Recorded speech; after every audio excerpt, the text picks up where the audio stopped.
Pejabat PJ Bupati Aceh Besar Muhammad Iswanto SST PMM Selasa 23 Agustus 2022 melepaskan keberangkatan putra-putri Aceh Besar dari kalangan tak mampu dan akhirnya menjadi penerima beasiswa Aceh Carong.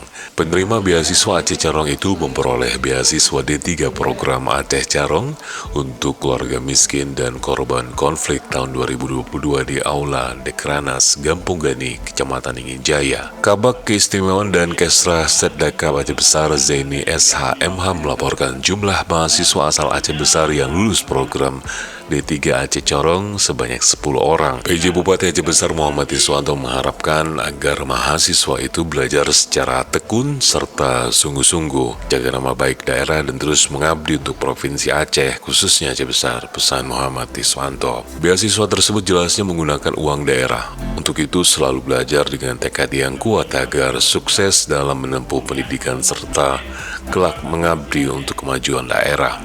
Iswanto juga berkeyakinan dengan belajar secara tekun, para mahasiswa tersebut akan membawa nama baik keluarga, daerah, dan kelak menjadi unggulan di kampus masing-masing.